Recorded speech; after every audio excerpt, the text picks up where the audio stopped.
हमारी जिंदगियों में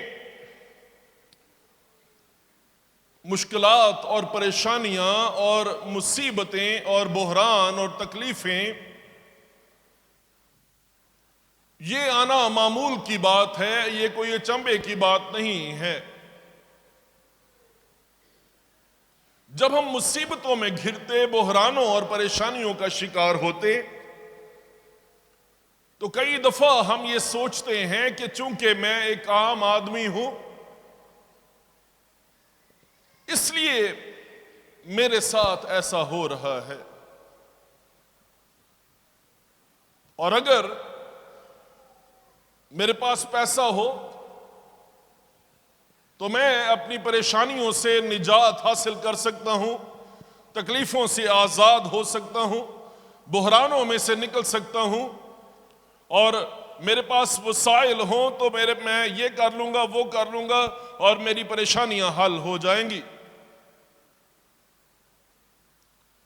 कई दफा हम ये सोचते हैं कि अगर मेरे तल्लुकात हों, मैं किसी डिग्निटरी को जानता हूं, किसी अफसर के साथ मेरी बातचीत हो, तो यकीनी तौर पे मैं आजाद हो जाऊंगा, मैं बच जाऊंगा और इस बहरान और इस परेशानी में से निकल जाऊंगा। बाइबल मुकद्दस दूसरा तवारीख उसका 20वां बाब ये बताता है कि यहां पे एक शख्स है, उसका नाम यहोशफत है, और यहोशफत जो है, यहोशफत रिसोर्सफुल है, यहोशफत बादशाह है, बनी यहूदा का बादशाह यहोशफत है, जिसके पास वसाइल की कमी नहीं है, जिसके पास दौलत की कमी नहीं है। दौलत, वसाइल, तल्लुकात, अथॉरिटी, इख्तियार होने के बावजूद यहोशफत बादशाह जो है एक बड़ी परेशानी का शिकार है, और उसे मालूम नहीं है कि इस परेशानी में से किस तरह से निकला जा सकता है, इस परेशानी में वो क्या करे। बाइबल को पढ़ें, 12वीं आयत में, 20वां बाब उसकी 12वीं आयत में वो फरमाता है, क्योंकि इस बड़े अम्बवा के मुकाबले जो हम पर चढ़ा आता है, हम कुछ ताकत नहीं रखते और ना हम जानते हैं कि क्या करें। सुने, वो कहता है ये लश्कर जो हम पर चढ़ा आता है, जो चैलेंज उसके सामने है वो ये है कि कोई एक फौज उसका मुकाबला करने के लिए नहीं आ रही, बल्कि तीन मुल्कों की जो आर्मी है, 3 कौमों की आर्मी जो है, ये इसका इकट्ठे होकर एक बादशाह का, यहूदा के बादशाह का मुकाबला करने के लिए आ रही। और ये तीनों कौमें जो हैं, जिनकी अफवाज, जिनकी फौजें मुकाबला करने के लिए आ रही हैं, इनका जिक्र आपको जो है पहली आयत में मिलता है। बनी मुआब, बनी अमून और अमूनियों के साथ, जो बाइबल मुकद्दस में ये बात लिखी है, 3 हसासुन तिमर में ये मुकाबला करने के लिए आए हैं। 3 मुल्क, 3 कौमें चढ़ दौड़े हैं, और उसे खबर मिली है कि ये बहिरा मुर्दार के उस तरफ ये आर्मी तैयार है, और इसके जवाब में यह लिखा है कि वो कन्फेस करता है, बादशाह होते हुए। यहोशफत का कन्फेशन लिखा है। वो कहते हैं, इस लश्कर के मुकाबले जो हम पर चढ़ा आता है, हम कुछ ताकत नहीं रखते और ना हम जानते हैं कि क्या करें। ये बहुत इंपॉर्टेंट है। हम कुछ ताकत नहीं रखते और ना हम जानते हैं कि क्या करें। इसे हाईलाइट कर लें। किसी बादशाह का, फर्ज करें आज बाइडन जो अमेरिका का प्रेसिडेंट है, आज उसका कन्फेशन आए कि ये मुसीबत जो हमारे मुल्क में आई है, वहां पे बैंक जो हैं वो खत्म हो रहे हैं। ऐसे हालात में, इन मुश्किलात और परेशानियों का सामना करते हुए इमेजिन करें कि कोई बाइडन जैसा प्रेसिडेंट जो है वो खड़ा हो और वो ये कहे कि हम कुछ ताकत नहीं रखते और ना हम जानते हैं कि हम क्या करें। ये उसका कन्फेशन अगर आ जाए तो दुनिया का क्या हाल होगा। हर महीने, हर हफ्ते, हर रोज जो तूफान, बुहरान, परेशानियां हमारे सामने आती हैं, हमारे पास उसका कोई हल नहीं होता कि हमने उसमें से क्या करना है, निकलना कैसे। हम नहीं जानते कि हमने किस तरह से इन परेशानियों पर गालिब आना है, किस तरह से पूरा करना है। और ऐसे हालात में जब मैं और आप घिर जाएं तो अपने आप को अजीब महसूस ना करें कि सिर्फ आप ही अकेले हैं। जितना बड़ा बंदा होगा उतनी बड़ी उसकी मुसीबत भी होगी। यहां पर यूहुस्फत बादशाह की मुसीबत भी उतनी ही बड़ी है। ठीक है, हम जरा छोटे लोग हैं, हमारी मुसीबतें भी छोटी छोटी हैं। जितने बड़े होते जाते हैं मुसीबतें भी हमारे कद के साथ साथ ही बड़ी होती चली जाती हैं। और ऐसे हालात में वो ये कहते हैं हम कुछ ताकत नहीं रखते, हम कुछ ताकत नहीं रखते और ना हम जानते हैं कि क्या करें। लेकिन ऐसे हालात में एक डायरेक्शन है। जब आप इर्द गिर्द देखें और आप अपने ऊपर देखें, आप कुछ ताकत नहीं रखते, और आप इर्द गिर्द देखें आपको कोई भी सहारा जो है वो नजर ना आए, और आप ना जानते हो कि कहां से और किस तरह से आप जो है रहाई पाएंगे। ऐसे हालात में एक डायरेक्शन है, एक समत है जिस तरफ आप देख सकते हैं। और वो समत जो है वो लिखी है 12वीं आयत के आखिरी हिस्से में, बल्कि हमारी आंखें तुझ पर लगी हैं। तीसरी आयत में इसके बारे में लिखा है, सुने, और यूहुस्फत डर कर दिल से खुदावंद का तालिब हुआ। इस खबर को सुन के कि एक बड़ा लश्कर उसके मुकाबले में आ रहा है, 3 आर्मीज जो हैं वो इकट्ठी होके, यूनाइट होके वो उसके मुकाबले में आ रही हैं। बाइबल मुकद्दस ये फरमाती है उसका दिल डर गया। जब खौफ से भरे हों,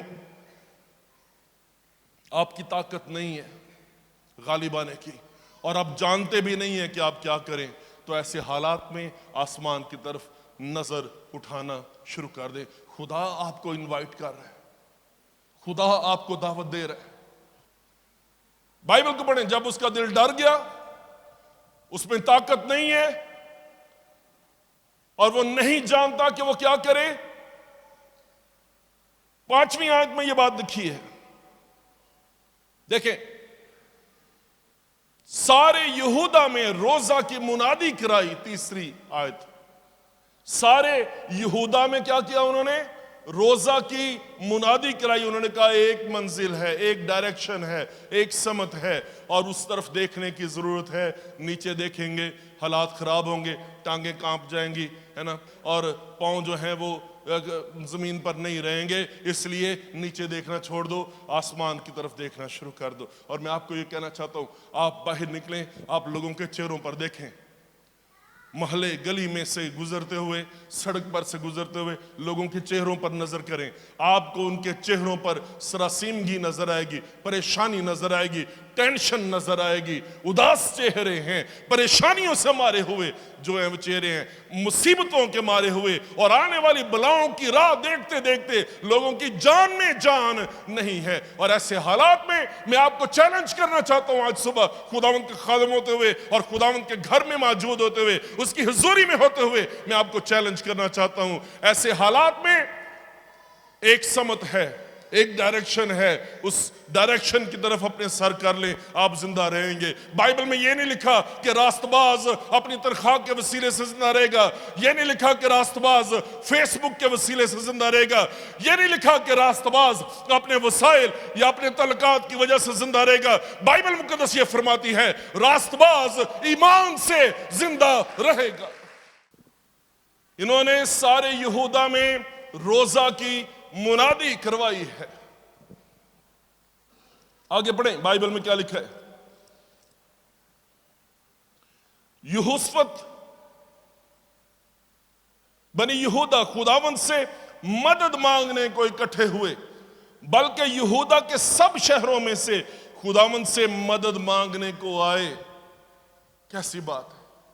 आप सारे शहर को तो इकट्ठा नहीं कर सकते, आप सारी क्रिश्चियन कॉलोनी को इकट्ठा नहीं कर सकते, आप सारे मोहल्ले को इकट्ठा नहीं कर सकते, आप अपने खानदान को तो इकट्ठा कर सकते हैं कि नहीं कर सकते?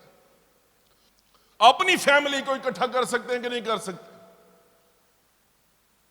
और बच्चे जवान हो जाएं, फेसबुक पे चले जाएं और मोबाइल इनके हाथों में हो और ये आपकी ना सुने, घबराओ ना, टेंशन ना लो।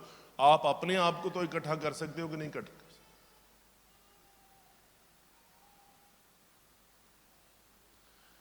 एक रास्तबाज के वसीले से आसमान बंद हो सकता है और एक रास्तबाज के वसीले से आसमान खुल सकता है और जमीन पर मींह बरस सकता है। और याकूब इसकी मिसाल देता है ना, वो कहता है रास्तबाज की दुआ के वसीले से बहुत कुछ हो सकता है। और फिर वो मिसाल देता है एक रास्तबाज जिसका नाम एलिया था, है ना, उसने खुदावंद के हुजूर में दुआ की, घुटनों के बल होकर दुआ की, उसने अपने आप को इकट्ठा कर लिया, उसने अवेलेबल कर लिया, वो खुदावंद का तालिब हो गया और उसके पास इख्तियार है कि वो आसमान को बंद कर दे और आसमान को खोल डाले।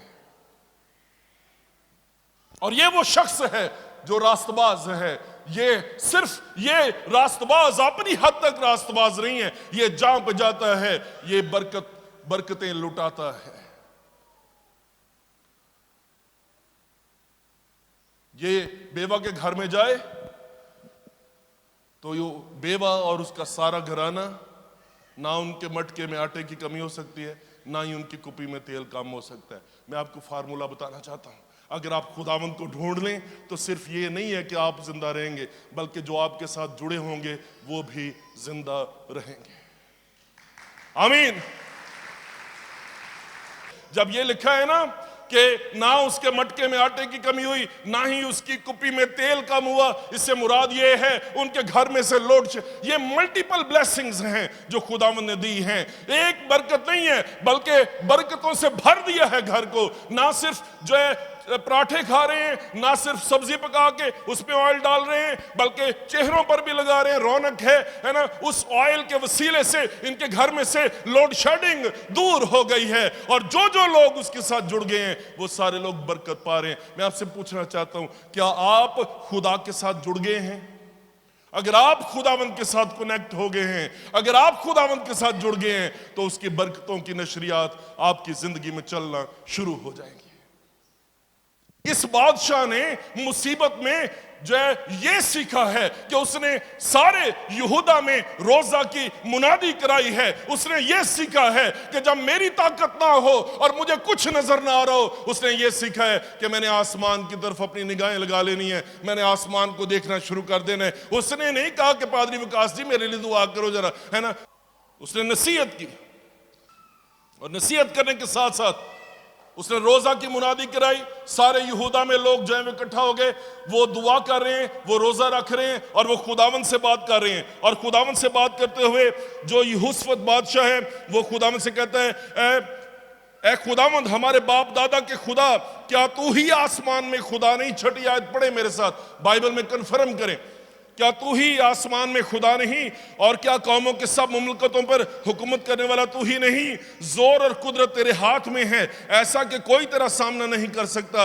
ऐ हमारे खुदा, क्या तू ही ने इस सरजमीन के बाशिंदों को अपनी कौम इस्राएल के आगे से निकालकर इसे अपने दोस्त अब्राहम की नस्ल को हमेशा के लिए नहीं दिया? वो कहता है खुदा, अगर तू खुदा है तो क्या तूने वादे के मुताबिक, तूने कलाम के मुताबिक ये जमीन हमें नहीं दी? और जब तूने ये जमीन हमें दी है तो ये तीन लश्कर जो हैं, जो इकट्ठे होके आ रहे हैं, ये कैसे उस जमीन को ले सकते हैं जो तूने अपने लोगों को दी है? आमीन।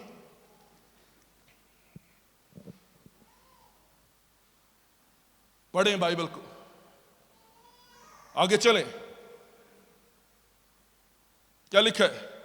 सारा यहूदा अपने बच्चों, 13वीं आयत पढ़े मेरे साथ, सारा यहूदा अपने बच्चों और बीवियों और लड़कों समेत खुदावंद के हुजूर खड़ा रहा। किस किस के साथ? बीवियों, लड़कों समेत।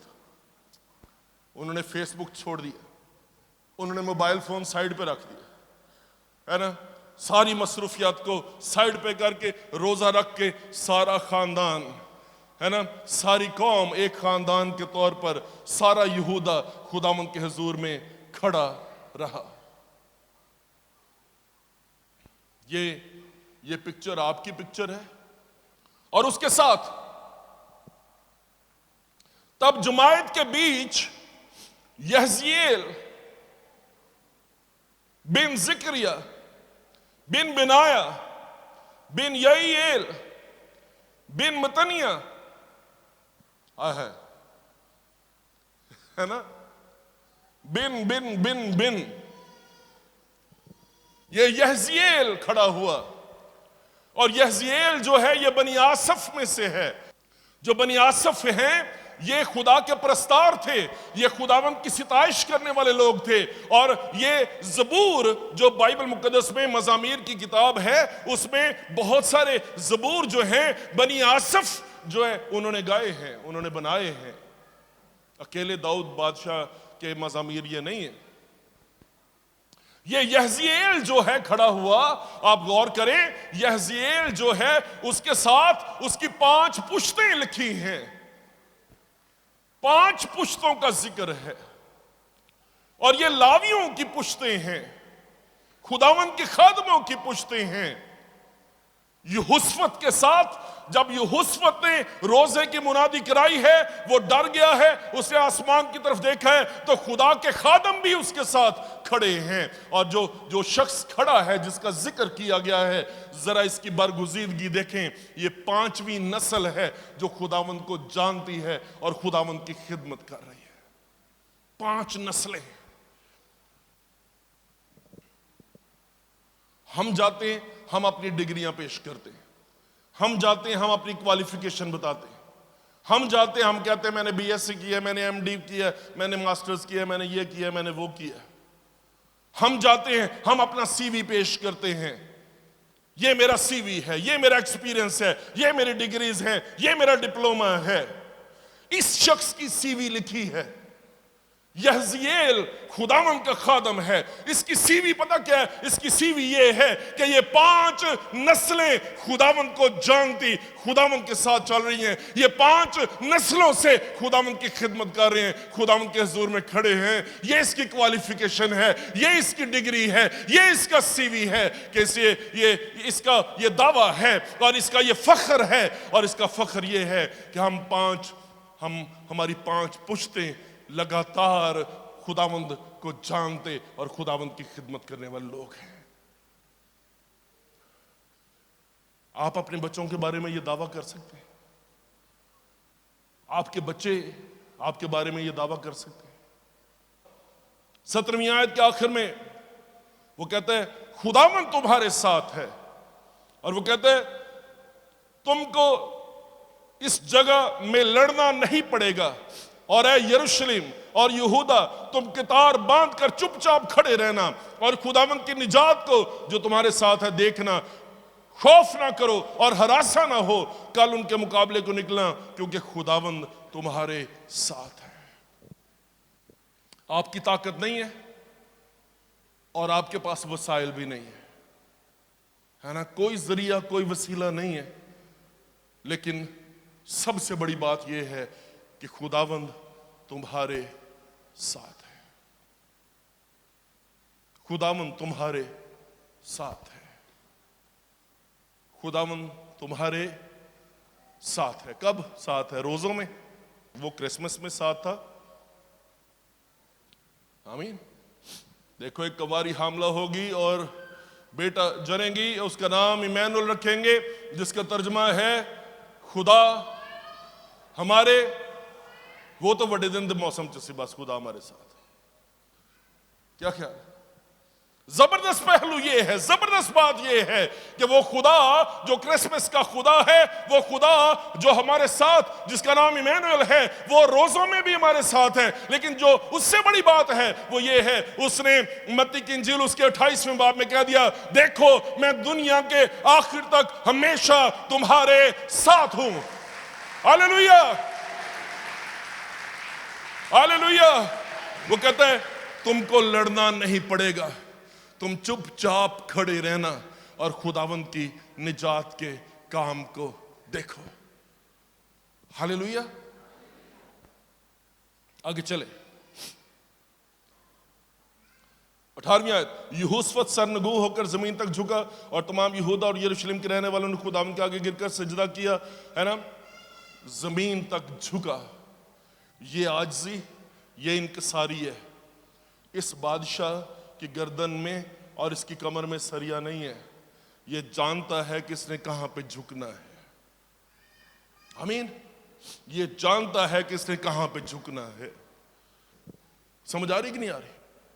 सो मेहरबानी करें, खुदावंद की निजात को, खुदावंद की फरोतनी को समझें। और इस दौरान में खुदावंद के लोग, यहोशफत बादशाह की कामयाबी का राज ये भी है कि एक खुदावंद का बहुत बड़ा खादम जिसका नाम यज़ीएल था, जो 5 नस्लों से खुदावंद के साथ चल रहा था, वो यहोशफत बादशाह के साथ खड़ा था। आपकी कामयाबी क्या है? यहोशफत खुदावंद के खादमों के साथ चलने वाला शख्स है। कभी आपने गौर नहीं किया? आप दुनिया में रहते हैं, दुनिया बददुआओं से, लानतों से, फटकारों से भरी हुई दुनिया है। लोग टेंशन का शिकार हैं, लानतों से की भरी भरमार है इस दुनिया में। समझें इस बात को, खुदावंद के खादमों के साथ चलने में और खुदा के साथ चलने में हमारी भलाई है, हमारी कामयाबी है, हमारी बरकत है और हमारी तरक्की है। मैं और आप गालिब आएंगे, बरकत पाएंगे, जलाल में आगे जाएंगे अगर मैं और आप खुदावंद के लोगों से प्यार करना शुरू कर देंगे। आखिरी बात क्या है कि मैं इस पैगाम को खत्म करना चाहता हूं। शुक्रगुजारी करने, हमद करना शुरू की इन्होंने। और बाइबल मुकद्दस में एक और वाकया ऐसा है, यहां पे उन्होंने शुक्रगुजारी, उन्होंने हमद करना शुरू की, खुदावंद के नाम को जलाल देना शुरू किया। ऐसे हालात में खुदा ने बगैर कुछ किए हुए खुदा ने इन लोगों को बड़ी फतह दिला दी। और बाइबल मुकद्दस में लिखा है 3 दिन तक ये जो माले गनीमत है उसको समेटते रहे। 3 दिन तक माले गनीमत समेटते रहे। जब उन्होंने खुदावंद की हमद की, खुदावंद की मदह सराई की, हुस्न तकद्दुस के साथ खुदावंद के नाम को जलाल और इज्जत दिया, हुस्न तकद्दुस के साथ। ऐसे में 2 लोग, पालुस और सेलास, एमाल की किताब उसके 16वें बाब में एक बदरुगिरफ्ता लड़की को आजाद करवाने के जुर्म में ये अंदर हो गए हैं और ये कैद खाने में हैं। इनके पांव काठ में ठोके गए हैं ताकि ये अपनी जगह से उठ ना सकें। बाइबल मुकद्दस में ये लिखा है, आधी रात के वक्त जब आप आमतौर पे कैद खाने में जाते हैं, प्रिजन सेल में जाते हैं, तो प्रिजन सेल में जाते ही जो वहां पे पहले कैदी होते हैं वो आपकी कहानी पूछना शुरू कर देते हैं कि तू किस तरह अंदर आया। ठीक है, बाइबल मुकद्दस में ये लिखा है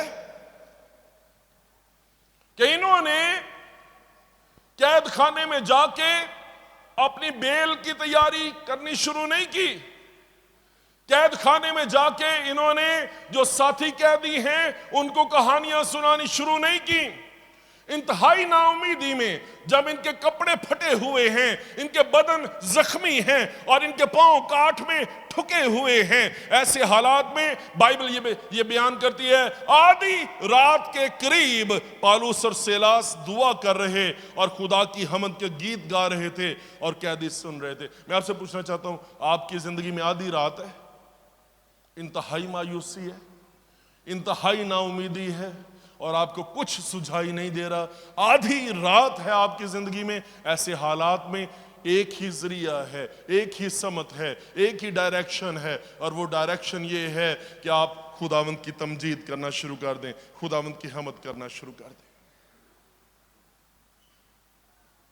कैदी सुन रहे थे, यकायक बड़ा भूचाल आया, यहां तक कि कैद खाने की नींव हिल गई और उसी दम सब दरवाजे खुल गए, सबकी बेड़ियां खुल पड़ी।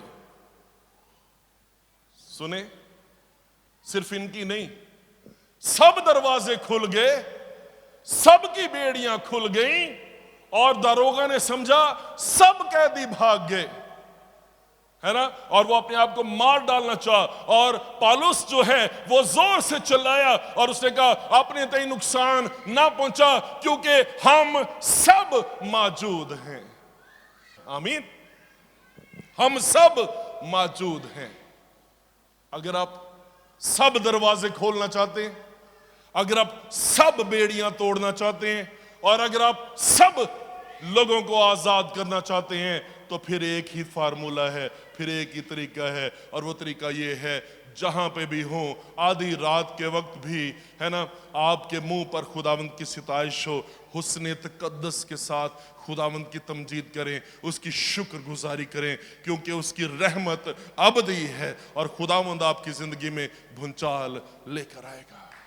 आमीन।